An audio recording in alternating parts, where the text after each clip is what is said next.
Bonjour tout le monde, on est dans cette semaine ou cette série de jeûnes et prières. Et aujourd'hui, c'est vraiment la journée, on est jeudi, c'est la journée où on va jeûner et prier. Et comme on l'a vu dans la capsule numéro 3, on va essayer de faire un seul repas aujourd'hui. On va se concentrer pour pouvoir appliquer des choses qu'on a vues selon qu'est-ce que Jésus a enseigné à ses disciples. Et on a vu avec les disciples de Jésus que le jeûne, c'est de s'approcher de Jésus, qui n'avait pas besoin de jeûner quand Jésus était présent, mais qu'une fois que Jésus est mort et ressuscité, eh bien le jeûne nous sert à s'approcher de Jésus. Le jeûne sert aussi à nous connecter avec la volonté de Dieu. On a de la misère, de la difficulté à cause de toutes les distractions, à cause que notre chair aime ce monde, nos cinq sens, de satisfaction personnelle immédiate. On a de la misère à connecter avec la volonté de Dieu. Et le jeûne sert à nous connecter avec le cœur de Dieu, avec la volonté de Dieu, et que vraiment nos prières puissent être dans la volonté de Dieu et voir l'impossible. Parce que notre Dieu est un Dieu de l'impossible et sa volonté est l'impossible. Le jeûne est toujours accompagné de la prière. Toujours. Dans toute la Bible, autant l'Ancien Testament que le Nouveau Testament, le jeûne est toujours accompagné de la prière. Le jeûne, c'est aussi de couper les distractions. Et là, il faut réfléchir, quelles sont nos distractions? Et de les couper. Et facilement, le cellulaire, les réseaux sociaux, Internet, nos séries font partie de nos distractions qu'on ne devrait pas avoir dans nos journées ou dans nos périodes de jeûne. Essayer de les mettre de côté. Le jeûne, c'est aussi ralentir le rythme dans cette vie chrétienne effrénée, où souvent, dans un couple, les deux travaillent, les enfants, la maison, les rénovations, l'épicerie, les lunchs, les amis aussi, les relations. Ralentir le rythme. Le jeûne augmente notre foi, notre croyance en Jésus, parce qu'on avait vu aussi dans la dernière capsule que Pierre marchait ou suivait Jésus de loin. Mais le jeûne augmente notre foi, on l'a vu dans Matthieu 17, où le jeûne vient augmenter notre foi. Le jeûne nous aide à suivre Jésus de proche. Et sur ça, je vais continuer un peu, ça va être plus court ce matin, mais je vais continuer aussi avec l'apôtre Pierre, où on voit vraiment, puis j'ai touché dernièrement là, avec la capsule numéro 3, là, mais où l'apôtre Pierre dit à Jésus, on est dans la dernière journée, là, dans les 2 dernières journées où Jésus, avant sa crucifixion,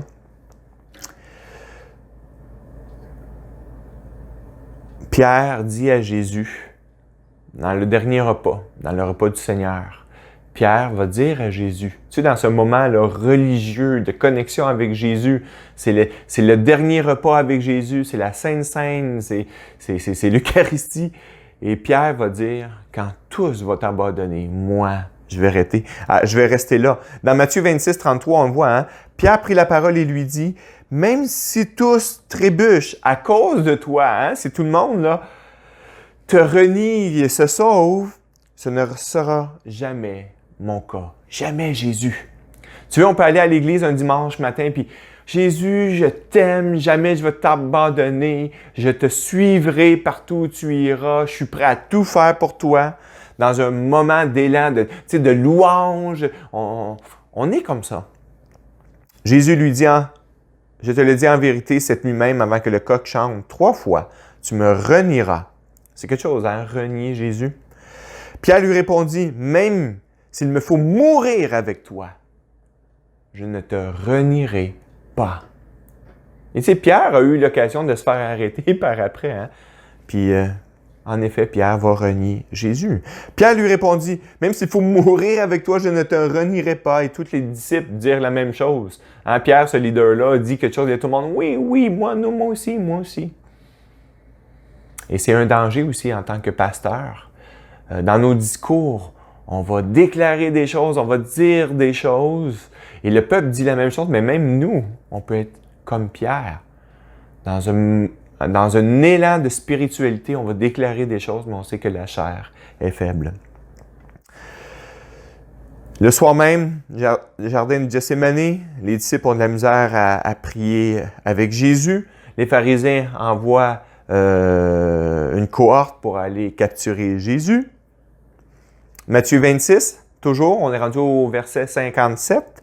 Ceux qui avaient arrêté Jésus l'amenèrent chez le grand prêtre Caïphe, où les spécialistes de la loi et les anciens étaient assemblés. Les autres, ils attendaient que Jésus revienne avec la cohorte. Ils l'avaient envoyé, puis ils attendaient qu'il revienne avec Jésus.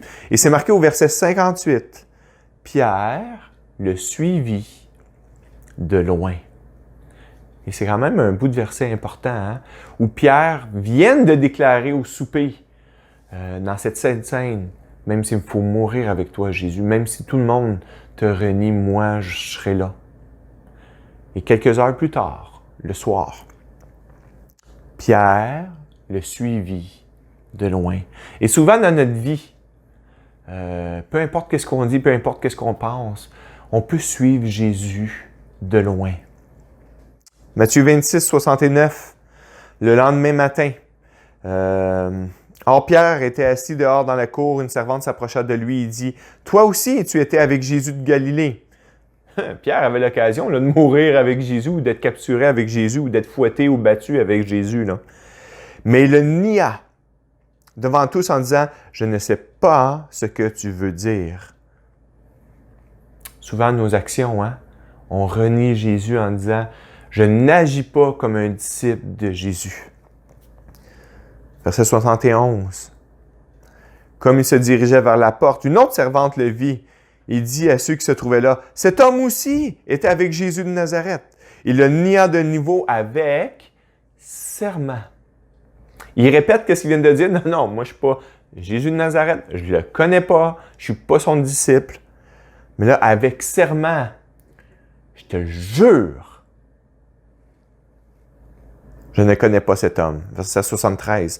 Peu après, ceux qui étaient là s'approchèrent et dirent à Pierre, « Certainement, toi aussi, tu fais partie de ces gens-là, car ton langage te fait reconnaître. Hey, on te regarde parler, on te regarde agir. On sait que tu es chrétien, on sait que tu es un disciple de Jésus. » Alors, il se mit à jurer, en lançant des malédictions. « Je ne connais pas cet homme. » Ça va loin, hein? Et bien sûr, Pierre va avoir des remords. Ça doit être difficile de renier Jésus, tu sais, avec serment, avec des malédictions. Que Dieu me punisse si je mens. Il est en train de mentir, il est en train de renier Jésus. Lui, un disciple de Jésus.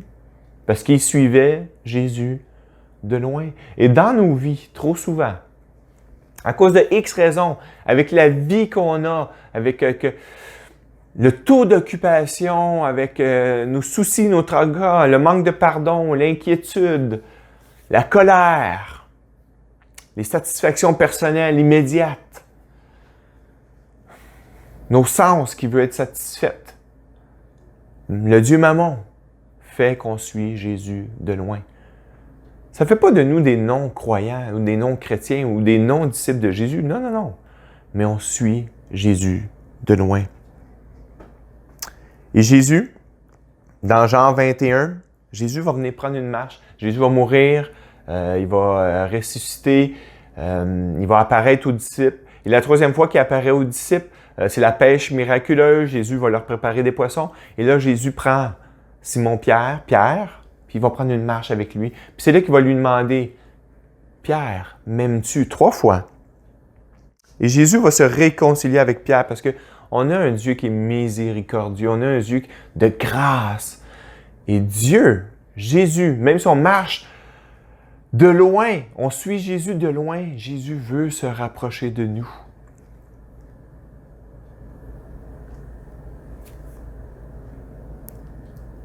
Et Jésus va prendre une marche avec Pierre, va se réconcilier, va lui donner la paix.